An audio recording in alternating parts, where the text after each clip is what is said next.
Hi everyone and welcome to WW Designs. My name is Nikki and I have been making junk journals for a long time. I actually can't remember when I first discovered this very fun hobby.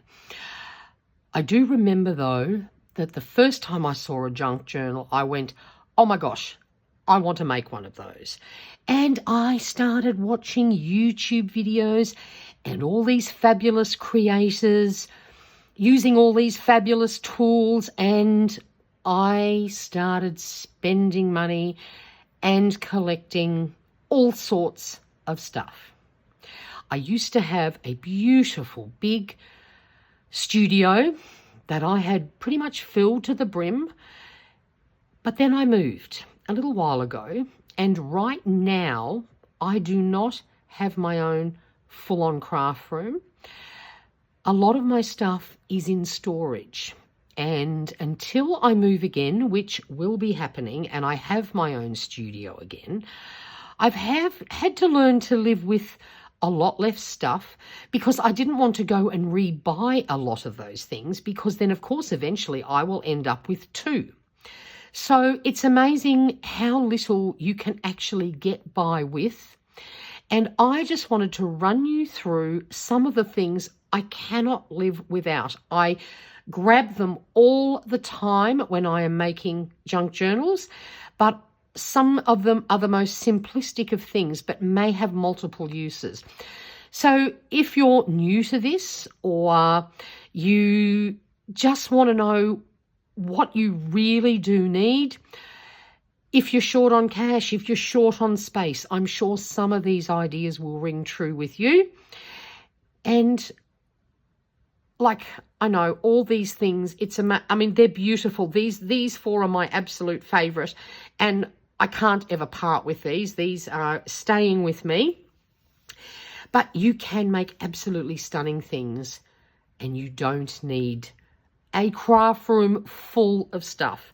So let's get started. So the first thing you just can't live without is some sort of mat to protect your desk. I've got a beautiful timber desk here. I don't want it getting covered in paint or anything else messy. And of course, junk journaling gets a bit messy. The one thing I have never bought though is one of those very fancy mats to use. In storage, I have a jumbo one of these because I used to have a special desk just for doing junk journaling or paper crafting. So I didn't bring that for some strange reason. I did store that away, and I'm not really sure why, but that's okay. I went to a local cheap shop. Just about any cheap shop that sells craft supplies will sell these type of mats. Not only are they very protective of your desk when you are cutting and slicing and dicing, these self-healing mats are fabulous. So they're cheap to buy, and when they start to look cruddy, well, go and buy a new one. But this size I have found does the job perfectly. The only other mat I do sometimes use, this is actually one of those food chopping mats. I started using this when I was doing really messy stuff, and I didn't want to get mess on my board. So I've just used one of these. Now, I know I can go to my local supermarket. I can buy a 4-pack of these, I think, for about $9. I'm sure if I went to a cheap shop and looked, I could get them even cheaper. But I don't care that this has ink and stamping and paint on it. Yes, I could scrub it off, but guess what? I don't. But if you just want something to protect your surface and you don't want to spend a lot of money, there is nothing wrong with one of these mats, and of course add one of those as well. Now, the next thing I cannot live without, I don't know where I got this from. I have had this forever. This is a metal ruler rather than plastic, and the reason why I love this, it has inches on one side and centimetres on the other. Now, here in Australia, we use centimetres. In America, where so many of the great creatives are, they use inches. In Europe, I think a lot of them use centimetres too, except maybe the UK. Please don't haul me up on that one because I'm not 100% sure. But when you're watching American videos and they work in inches, all you do is flip this over and you get the centimetre measurement. So I find this ruler invaluable. The other thing I like about this ruler, now I've just, oh, here it is. A lot of people have fancy paper trimmers. I have a paper trimmer in storage. I have a big guillotine in storage. As I said, I don't want to go and buy a new one. So what I do, I go to Daiso. I think these cost about $3 or something these days, or you can buy them in any crafts shop. If I want to cut really straight lines, I have the lines on here to help me line the paper up. And when you use a metal ruler, you can clean cut edges. So this takes up no space, incredibly cheap to buy. I think you can even buy replacement blades, but I find when it's starting to get a bit blunt, I usually just go and buy a new one because they seem to change the barrels or obviously have a different provider, whoever, you know, makes them for Daiso. And this is just the easiest way to cut things up. The other thing that this is also handy for, with a paper trimmer, let's say, for example, you want to cut out a frame and you want to get rid of, you know, the white bit in the middle so that you just have the frame. You can't use a paper trimmer for that because you would cut right through the frame. So when you want to do fiddly things like that, using a ruler and some form of craft knife, you can easily cut the frame bit out that you don't want. So there you go. So with the help of a metal ruler, if you use a plastic ruler and you're a bit heavy-handed, you can nick the plastic ruler and that messes the ruler up and it messes your things up. A metal ruler, one of these, you are not going to cut through. So don't have a lot of room. You don't need a fancy paper trimmer. You don't need a guillotine. A simple craft knife with a metal ruler will do the job. So the next thing we cannot live without is scissors. Now, none of these are expensive, but I have been using these all literally forever. So this jumbo pair, I remember buying one day in the supermarket. And this big pair is for fabric and fabric only, or ribbon. Will allow that, but under no circumstances have I have never cut a piece of paper with this. They have stayed sharp. I have no trouble cutting through any type of fabric. This is another very cheap pair. I don't remember where I got these from.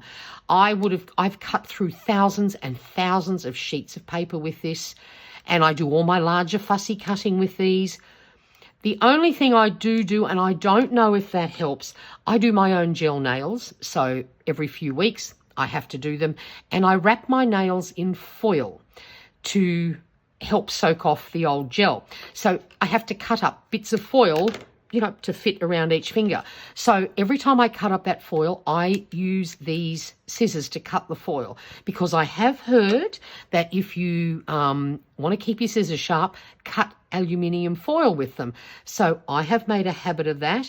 And as I said, these are not expensive, fancy scissors. There's no branding on them, nothing like that, but they are still absolutely perfect. I love them. Then there's this delightful looking pair here. I need to show you a close-up of this. Just have a look at the state of these handles. But these are my favourite fussy cutting scissors. They're officially embroidery scissors. And as you can see, I have had these for I don't know how long. And I think I deserve a new pair. The handle is all disintegrating, but they have worked incredibly hard. They are still super sharp, and I've never done anything to help keep them that way. By sheer accident, literally just a couple of days ago, I must have been watching a video or something, and I discovered that these are actually made by Birch. Birch is not the branding that's on here. That's why I never knew they were Birch. But I saw them. It was, it might have even been a Facebook ad, I think, for a fabric shop. And I went, oh my gosh, they are my scissors. So the next time I go to Spotlight, I have already checked, Spotlight sell Birch products. I am going to shout myself a new pair. They are not expensive, but they're small and they are fabulous for fussy cutting. I love them, would happily have another pair. They have a lovely fine tip, so they're really good for all those little fiddly bits. And I'm going to shout myself a new pair. The one other thing I have got is a pair of nail scissors. And as you can see, they have this bend in them. So when you want a fussy cut around the edge, little bits like, you know, these little fancy leaves and stuff like that, a nail scissor helps you cut around with such ease. So again, had this pair for years, haven't cut nails with it in a very long time, but I use them for small fussy cutting, you know, fern leaves and things like that, where there's lots of round, but it's all a bit thin and flimsy. A pair of nail scissors will do the job for you perfectly. We're not going to get very far without glue. Paper needs glue to stick together. So there are a lot of glues out there that you can try. I know one of the most popular is art glitter glue. I have never actually used it. When I did go to buy it one day, it was ridiculously expensive, and I went, yeah, nah. I bought this years ago, Helmer's Tiger Grip. In Australia, you can buy it at Spotlight. A lot of cheap stores sell it. I think it's about $6 or $7 for this very large container, which is 125 ml. It lasts forever, but it does have quite a wide nozzle. So I also, from the cheap shop, purchased these little bottles that have a metallic nib. I found a tip one day on a YouTube channel where I bought these off Temu. They're actually for knitting needles. If you want to hold your work on a knitting needle, you just pop this on the end and you don't lose your stitches. This makes a great way of protecting your metal nib from getting gluggy with glue. Sometimes I forget to put this on, so I use a pin to clear it. No big deal. But I found that obviously none of the pins that I have are stainless steel. And if I keep a pin permanently in here, it rusts. So I gave up on that. I bought a packet of these, and ever since then, providing I remember to turn it on, I can use this glue and I can get it out nice and thin. And if I just use very gentle pressure, it comes out in a lovely little stream. So this glue is white. It dries completely clear. I mean, you can see on here, paper, card, wood, plastic, metal, cork, fabric, carpets, leather, canvas, and many others. This will glue anything together. It dries quickly, but not so quickly that you don't have a little bit of wiggle room. So if you realise you've put something down that is not straight, you have that little bit of time. But otherwise, it dries quickly, completely clear. This is literally the only glue I use now. I'm not going to even bother to try any of the others because I'm perfectly happy with this. And when I'm doing larger areas, I can always use it straight out of the bottle. Then the other thing we need that I find invaluable is a glue stick. Now, the only brand I will ever use is Uhu. I have also tried probably, I don't know, every other brand of glue stick on the planet. This is the best with one exception. See how this has magic blue written on it? And the glue is blue. Yes, it does dry clear, but I find this a different consistency.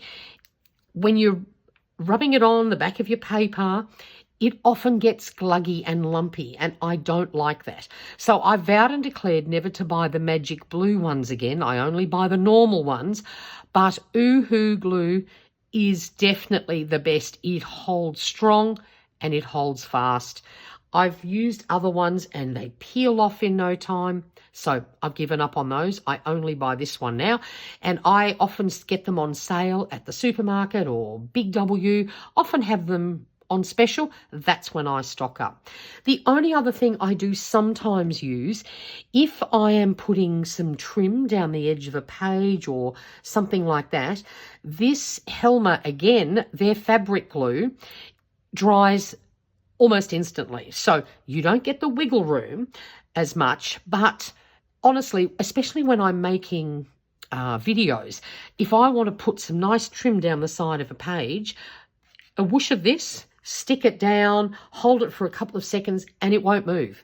So that's the only time I use this, though. This does hold fabric down beautifully, just takes that little bit longer to dry.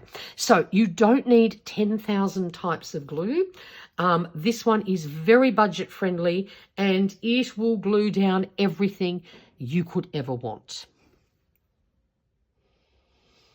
Junk journalers love to give things a vintage look.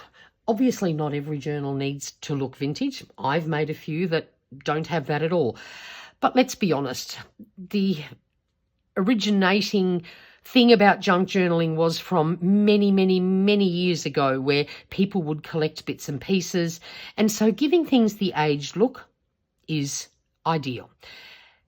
This is one thing worth investing in. If you want to ink the edges of your pages, then I use this little dauber. Distress Oxide by Ranger. Vintage Photo is probably the favourite, and if you can only afford one, or you only have room for one, then this is definitely the one I would pick. I also have brushed corduroy, which has a little bit more of an orange tinge to it, and if I want a really dark edge, I use ground espresso because coffee, love it. So, but if you only get one, this is worth investing in. Now, to do edges, I prefer to use a little dauber. If I want to get more coverage, now I know there is there's the official distress tool, and I do have one of those hiding down here somewhere. I find when you use the pads on it, you sometimes end up with circle marks if you don't get your pressure just right. The one time I do like using these is with a little sandpaper if I want to rough things up. But you could just use a piece of sandpaper in your hands. You don't need this. If I want to cover a larger area, I prefer to use a makeup brush. Again, you can buy these in the cheap store. I often order a bulk pack off Temu, and I find I have more control and I end up with a much smoother edge. The other thing I love doing, and honestly, these brushes work so well, is if you grab a stencil and then you rub through the stencil. As you can see, I do that a lot. You just end up with beautiful coverage. So this is the way I like to create vintage looking paper. Vintage Photo is my favourite colour, and this little guy is worth spending your money on if vintage theme is for you. So, speaking of vintage, one of the things that we sort of need if we want to create a journal filled with a vintage vibe is coffee or tea dyed paper. Now, this is just normal copy paper that I have dunked in coffee. So I just mix a couple of spoons, add some boiling water into a baking tray. I dip the paper in, and then I spread it out on some garbage bags in the garage and just let it dry. And you end up with this beautiful coloured paper. You can, of course, do the same thing with tea. Often ends up a little lighter in colour, but I'm a coffee addict, so I use coffee for all the things. There is another way, and I cannot live without my coffee spray. Now, this I make in a glass jug, couple of big spoonfuls, boiling water until it's cool. Then I pour it into my little spray bottle. I have mentioned before in a video, I once made the mistake of pouring the boiling water straight into here, and the whole thing just melted. So I never do that again. So let's say I want some coffee dyed paper and I need a couple of sheets or something really quickly. I spread a garbage bag out down on the garage floor. I put some paper down and I simply spritz well with coffee. It's quick, it's not quite as messy, and you can then have just a few sheets done. If you want to spend some time doing lots of them, well then the tray version does give you a smoother more even finish. This can sometimes be a bit blotchy, but then at the same time, I will also do things like I will take a modern magazine page and instantly turn it into something that looks vintage by placing it down on my garbage bag, giving it some spray with coffee, letting it dry, and then a modern magazine page instantly has a vintage look. I find that very, very quick, easy, and practical. Now, there's another thing you can do. Let's say, for example, you're doing an ocean journal. So you want to add a bit of blue to your pages, or maybe you like pink. You're doing botanicals and flowers. Coffee and watercolor will help produce that. So what I have these garbage bags. They're just normal, nice, sturdy garbage bags. I place them down on the garage floor because that's where I do all my drying. That way, if I forget about it, it's all good. You grab some watercolor with a wet brush. Pick up some of the paint. Dab it around where you want. Grab a clean sheet of normal copy paper. Place it down on top. Then spritz with coffee. And by magic, all the wet stuff mixes in together and you can very easily create pages like this. So that's exactly how I did all of these. This one, I don't even think had coffee. It might have started out as a coffee dyed page, but I needed some green. So I just put this down in the garage with some green down underneath, ended up with that. I've done doilies the same way. This was with very weak pink watercolor, just popped it down, let it dry. This is another one. There's a little bit of pink and a little bit of blue on this, and I've even got a few little bits of coppery splatters added to that. See this here? You just end up with these really awesome toned pages. This one's a little bit brighter, but, you know, if you were doing a floral arrangement, you know, maybe some yellow and pink. And here's another one that had some little copper flecks put on it. So with the help of watercolor, you can easily tint coffee dyed paper so that you can run a color theme through your journal. So while, of course, we're talking about watercolor, this set I have here is one of the cheapest you can buy. And as you can see, this baby's been well used. I have watercolored with it, but not only do I use this El Cheapo watercolor set to tint paper, I have painted fabric with this, muslin. Now, here's one example of where I have used watercolor. This here is actually like a Chuck's Super Wipe. So what I did, I wanted this grungy edge, and I've just used some browns, a couple of different ones, different strengths in certain spots, and then I've stitched that down. So that's one good example of using watercolors to create something that matches your journal. Here's another example of what you can do with watercolor. This was a piece of white lace trim. I didn't want bright white, so I got out some greens and blues, watered them down nicely and painted the lace so that it was the right color for my page. Here you can see I've got this piece of net that was just white netting, and I have painted that with watercolor. Gives it that brownish tinge, more matches my page, and I've sewn it down as a pocket. And this little bit here, I just did this in a very recent video. This is a piece of, you know, medical bandage stuff that I got some aquas and greens onto it to cover up a little bit underneath that I didn't like.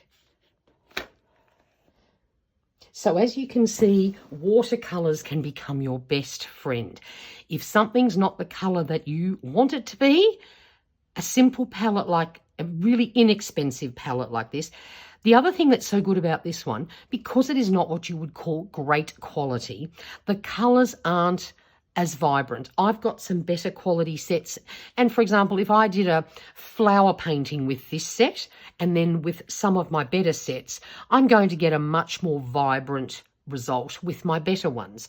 But because we want to use these as a tint, they're not as strong. So they do a perfect job in helping you change the colour of something. So this set, I've seen them everywhere. They're very good value, and I've been using this one for years. It's still going, but I already have a backup.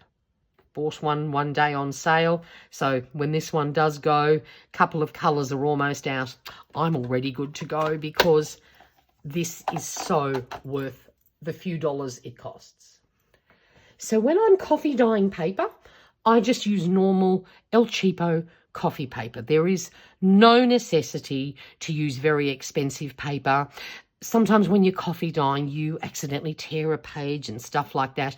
So you don't have to cry. It's nice and cheap.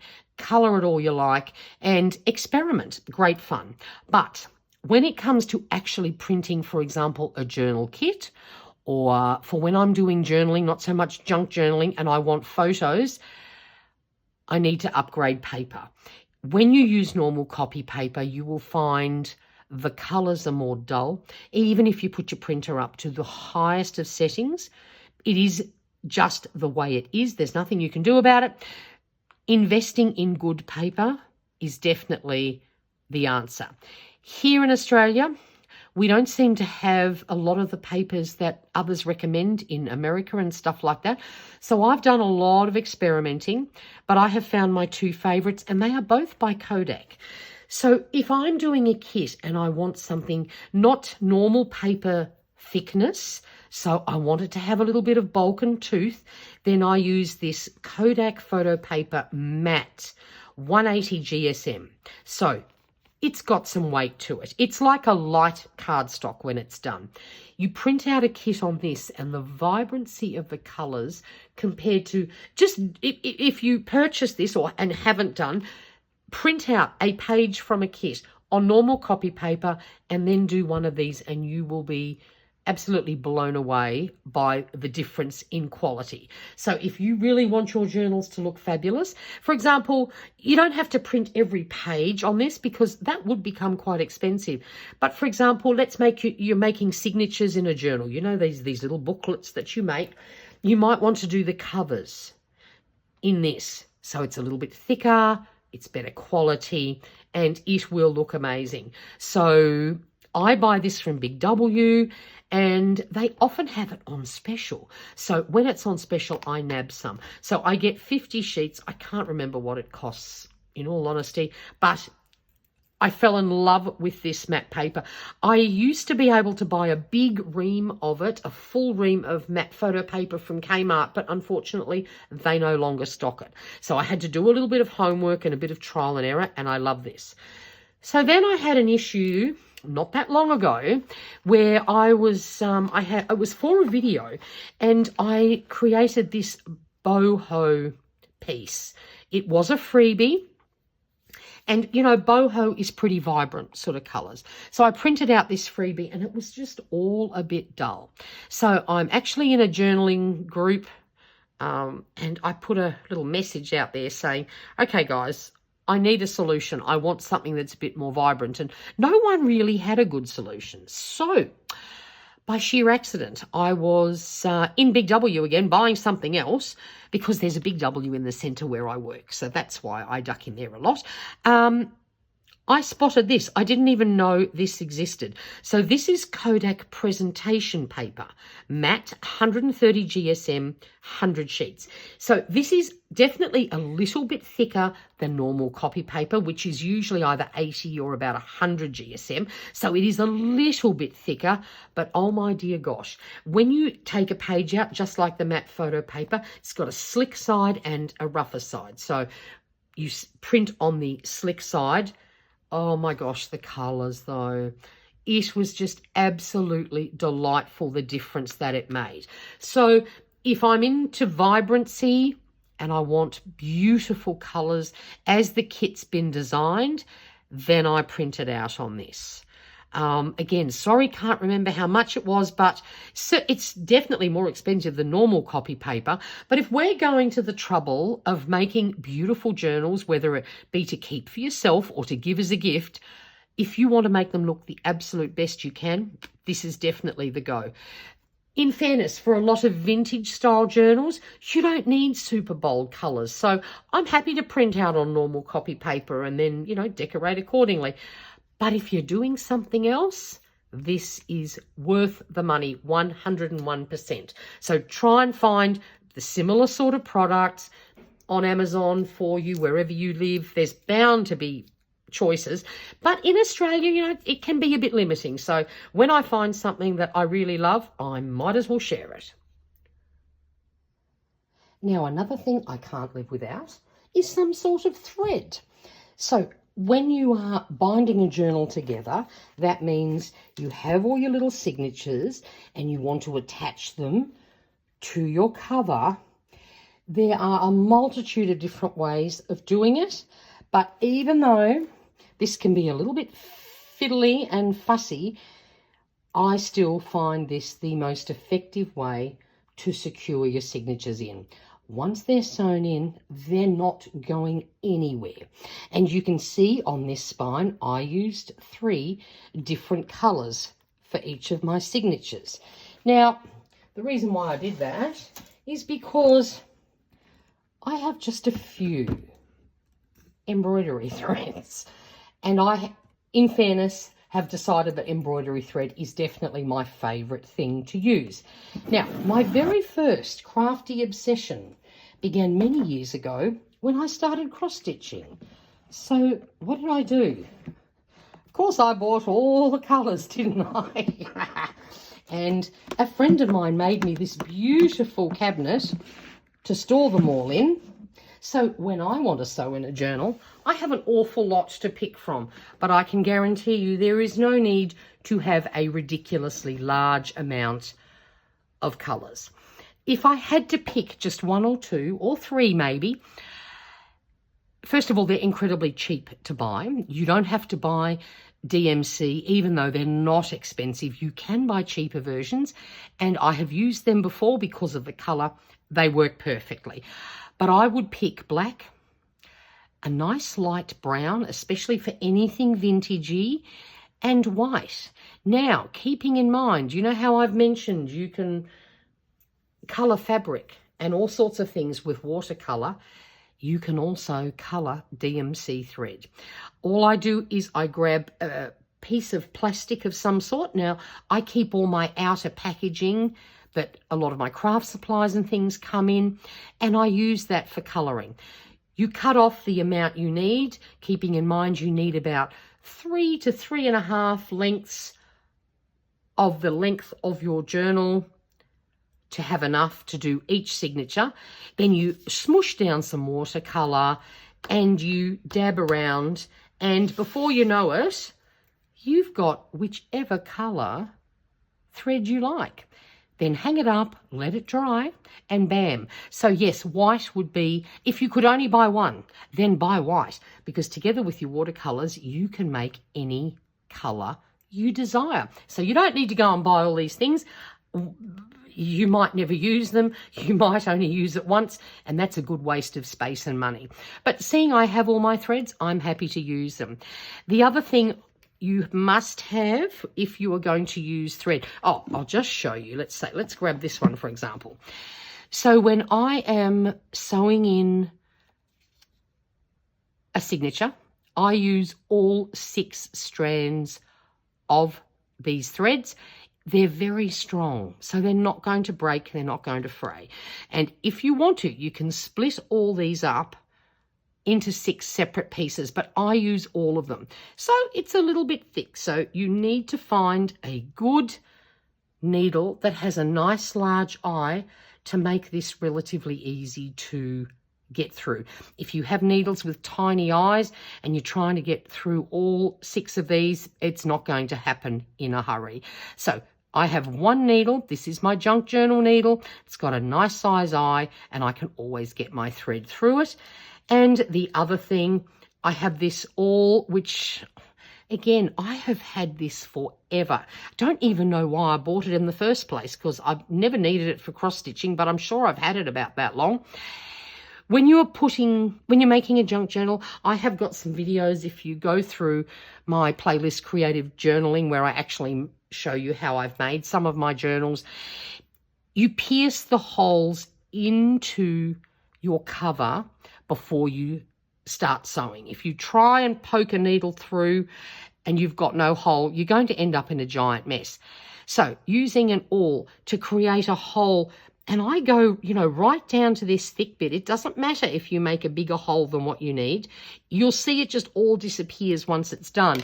But then when you go to thread this through and you've got double thickness of thread, you need a decent size hole, or you're going to battle to get it through. And then, of course, you may very well tear some of the papers in your signature.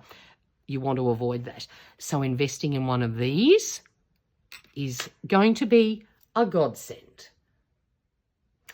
Okay, so if there's one punch that's worth spending your money on, it's a circle punch.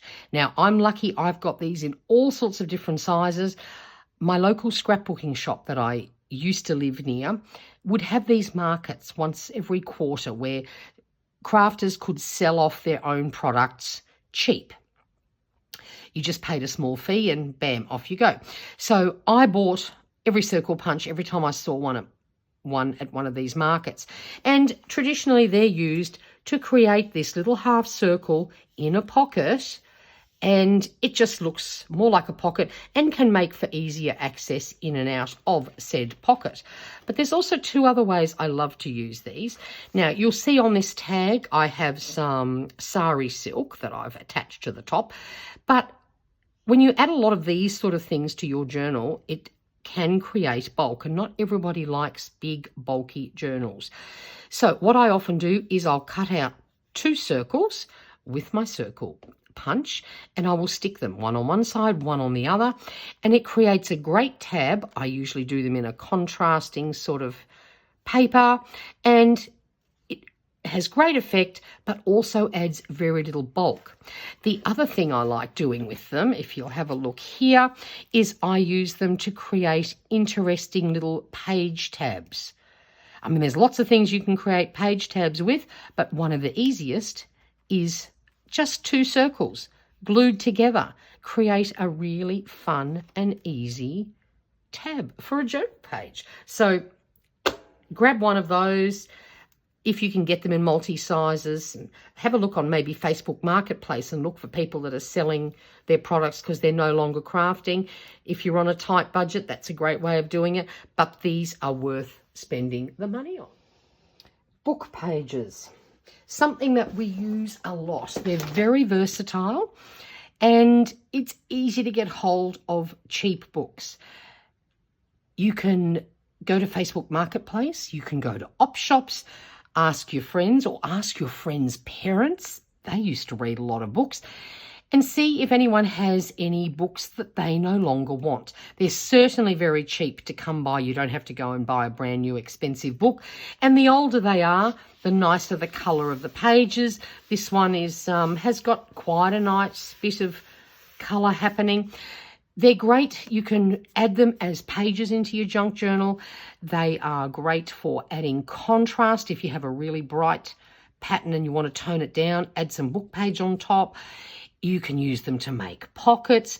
I mean, there are a million YouTube, maybe not a million, but there's lots of YouTube videos on creative ways of using book pages.